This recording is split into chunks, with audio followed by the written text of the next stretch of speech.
எல்லாருக்கும் வணக்கம். இன்றைக்கி நம்ம பார்க்க போகிறது பிக் பாஸ் டே 84 ரிவ்யூ பற்றி தாங்க. ஸ்டார்டிங்லேயே பார்த்தீங்க அப்படின்னா வளர்ந்து நீங்கள் உங்களோட கோல்ஸ் என்ன, நீங்கள் என்ன ஆக போகிறீங்க அப்படின்லாம் கேட்டுருந்தாங்க. அதெல்லாம் நம்ம ஒமிட் பண்ணிடலாம். அதெல்லாம் தேவையில்லாத கண்டென்ட்டு. அதுக்கப்புறம் யார் பொறுப்பு அதிகம், யார் பொறுப்பு இல்லை அப்படிங்கிற மாதிரி கேட்டிருந்தாரு. அதான் கேப்டன்சி அடிப்படையில் அதில் எல்லாருமே தினேஷ் பேரை சொல்கிறாங்க. அதுக்கப்புறம் அர்ச்சனா பொறுப்பு இல்லை அப்படிங்கிற மாதிரி எல்லாருமே சொல்கிறாங்க. அர்ச்சனாவுமே அதை தான் ஏற்றுக்கிறாங்க. ஆமாம் சார், நான் வேலை பார்க்குறதுல கொஞ்சம் கம்மியாக தான் இருந்தேன். ஸோ எல்லோரும் அந்த ஃபேமிலியோடு வந்ததுனால நான் அந்த எக்ஸைட்மெண்ட்டில் நிறையா வேலைகள் பார்க்கல தான் அப்படிங்கிற மாதிரி சொல்லி அவங்களே ஒத்துக்கிறாங்க. அப்புறம் அந்த பிரேக்கில் அவங்க எல்லாம் பேசிக்கிறாங்க. இதை ஒரு கண்டென்ட் ஆக்கி நீங்கள் பேசுகிறீங்க அப்படின்னா அடுத்த நான் இதையும் கவனிக்கிறேன், இதையும் நான் சேஞ்ச் பண்ணிக்கிறேன் அப்படிங்கிற மாதிரி சொல்கிறாங்க. இல்லை, தினேஷ் பேசினது ரொம்ப ரொம்ப பிடிச்சிருந்தது. தினேஷ் அர்ச்சனா பற்றி சொல்லும் போது எப்படி சொன்னாங்கன்னா, அர்ச்சனா வேலையே செய்யலைன்னு நான் சொல்ல மாட்டேன் சார். அவங்ககிட்ட கூப்பிட்டு இந்த வேலையை கொடுத்தா அவங்க செய்வாங்க. அவங்க தானாக சில வேலைகள்லாம் செய்யறதில்ல, அதனால் அவங்க பொறுப்பு இல்லாத மாதிரி தெரியுது அப்படிங்கிற மாதிரி சொன்னாங்க. அது 100% கரெக்டான ஒரு விஷயம் தான் அது. அதுக்கப்புறம் பார்த்தீங்க அப்படின்னா யாரோட எலிமினேஷன் ஸ்டார்ட் ஆகுது அப்படின்னு சொல்லி 3 பேர்த்த உட்கார வச்சுருக்காங்க. ரவீனா, விசித்ரா, அதுக்கப்புறம் விக்ரம். 3 பேர்த்தையும் உட்கார வச்சுருக்காங்க. 3 பேர்த்தில் யார் இருக்கணும் அப்படின்னு சொல்லி சொல்கிறீங்க அப்படின்னு சொல்லும்போது பெரும்பாலான மக்கள் ஒரு சைடு விசித்ராவை சொல்கிறாங்க, ஒரு சைடில் விக்ரமை சொல்கிறாங்க. அது குறிப்பாக மாயா சொல்கிறாங்க. மாயா என்ன சொல்கிறாங்கன்னா, நான் ஃபைனல் ஸ்டேஜில் விசித்ராமாவோட நிற்பேன் அப்படிங்கிற மாதிரி சொல்கிறாங்க. அவ்வளோ கான்ஃபிடென்ட். ஏன்னா பிக் பாஸ் வீடு மாயாவுக்கு அவ்வளோ சப்போர்ட் இன்டைரக்டாக பண்ணியிருக்கு. அது மாயாவுக்கே தெரியுது. நான் ஃபைனல் ஸ்டேஜில் நிற்பேன், என் கூட விசித்ராமா நிற்பாங்க அப்படிங்கிற வார்த்தை இவங்க எல்லா big boss team, big boss, Kamal Haasan எல்லாரும் கொடுத்த கான்ஃபிடென்ஸு தான் அந்த கான்ஃபிடென்ஸ் லெவலான ஒரு வார்த்தைகள். அதுக்கப்புறம் விக்ரம் வெளியேற்றப்படுறாரு. வெளியேற்றப்பட்டதுக்கப்புறம் விக்ரமோட பயண ரொம்ப அழகாக இருந்தது. அவர் மேக்ஸிமம் சண்டை போட்ட ஒரே ஒரு ஆள் அர்ச்சனா மட்டும்தான். மற்ற யார்கிட்டையுமே பெருசாக சண்டை போடலை. அதுவுமே பார்த்திங்கன்னா ரொம்ப அநாகரிகமான வார்த்தைகள்லாம் விடாமல் ரொம்ப பொறுமையாக ஆர்கியூமெண்ட்டாக தான் சண்டைகள் இருந்துச்சு.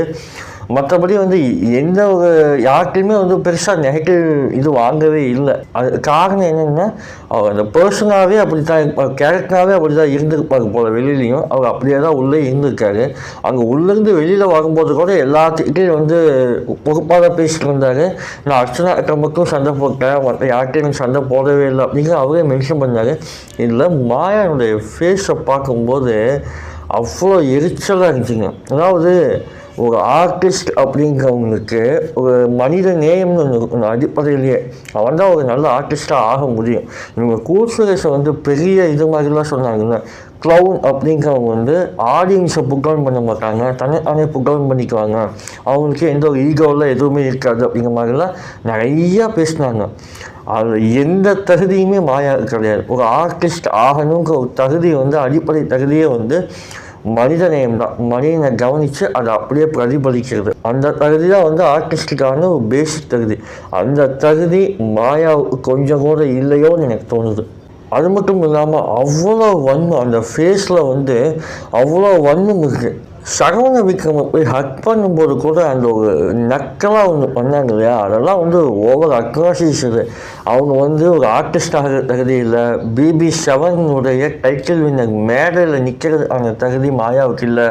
இது எல்லாத்தையும் தாண்டி அவங்க ஃபைனலில் நின்னாங்க அப்படின்னா அது முழுக்க பிக் பாஸும் பிக் பாஸ் டீமும் செய்கிற சப்போர்ட்னால மட்டும்தான் இருக்குமே தவிர மக்கள் இவங்களை கண்டிப்பாக ஆதரிக்கவே மாட்டாங்க. ஒரு தகுதியே இல்லைங்க. ரொம்ப அத்தனை வன்மம்.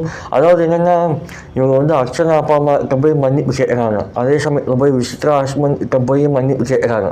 ஆனால் அதே மன்னிப்பை அதே இதை விக்ரம்கிட்ட ஏன் கேட்கவே இல்லை அப்படின்னா அவ்வளோ வன்மம். ஏன்னா நீ இத்தனை நாளாக அடங்கி இருந்த நீ இப்போ பேசுகிறியா, நீ அது எப்படி நீ என்னை தாண்டி நீ பேசலாம் அப்படிங்கிற மாதிரி ஒரு அதிகார தோரணையிலேயே விக்ரமா அணுகினாங்க இந்த கடைசி வாரம் முழுக்க. அவன் என்ன அப்படி பண்ணுறான், அவன் எவ்வளோ சப்போர்ட் பண்ண தெரியுமா, என்னால் தான் அவன் வந்தான், அத்தனை ஆணவமான பேச்சு. அந்த ஆணவமும் ப்ளஸ் இந்த வன்மமும் சேர்ந்து மொத்தமாக நேற்று அவங்க மூஞ்சியில் தெரிஞ்சது. நேற்று மாயாவை பார்க்கும்போது எனக்கு கோபமுட்டு வரல, ஆச்சரியமாகவும் இருந்துச்சு.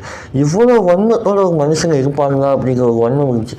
அதாவது இந்த லெவலில் இப்போ பேசிக் லெவலில் ஸ்டார்டிங்கில் தான் இருக்காங்க மாயா. இதே நாளைக்கு ஒரு பெரிய பிரபலம் ஆனாங்க அப்படின்னா அவங்களுடைய போக்கு எப்படி இருக்குன்னு நான் யோசித்து பார்க்குறேன். ஜீரோ தான் அவங்க.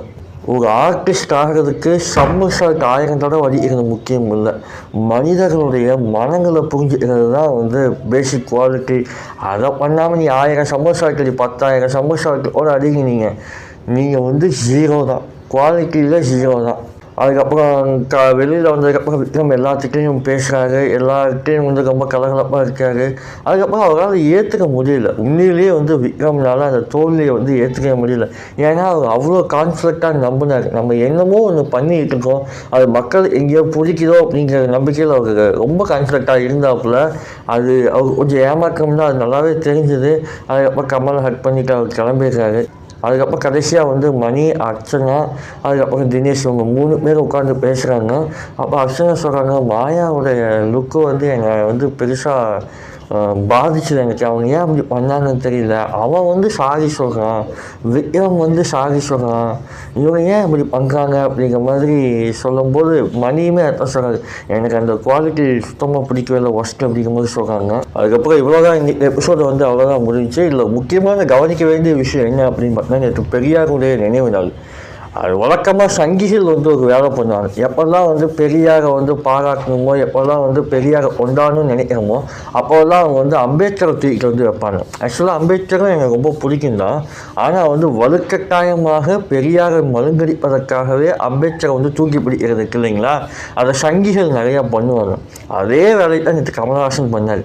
நேற்று பெரியாருடைய நினைவு நாள், பெரியாருடைய அங்கும் இங்கும் புத்தகமும் இருக்குது. பெரியாருடைய அங்கும் இங்கும் புக்கை வந்து வெளியில் கொண்டு வராமல் கரெக்டாக அம்பேத்கரும் அங்கும் இங்கும் புத்தகத்தை கொண்டு வந்து இந்த புத்தகம் நீங்கள் கண்டிப்பாக படிக்கணும்னு சொல்கிற நோக்கம் இருக்கு இல்லைங்களா, அது வந்து சங்கிகளோட இன்னொரு வேலை. அவர் எப்போவுமே சங்கி வேலையை தான் மேக்சிமம் பார்ப்பார். அவர் எப்பவுமே பாலச்சந்திரன் தான் சொல்லுவார், அதுக்கப்புறம் நாகேஷை சொல்லுவார். இந்த மாதிரி ஏன்னா அவங்க சமூகத்தில் இருக்கக்கூடிய ஆட்கள், அவங்களுக்கு பிடிச்ச ஆட்களை மட்டும்தான் வந்து பெருசாக பேசுவாரே தவிர அதே வேலையை தான் நேற்றும் பார்க்குறாரு. அவர் பெரியாருக்கு பிடிக்கும்னு சொல்லுவார், ஆனால் அம்பேத்கர் பக்கம் போவார். கமல்ஹாசனும் ஒரு சங்கி தான் அப்படிங்கிறத, ஒரு மறைமுக சங்கி அப்படிங்கிறத நேற்று கண்டிப்பாக ப்ரூவ் பண்ணார். இவ்வளோதான் நேற்றுக்கு எபிசோடு, இவ்வளோதான் நடந்துச்சு.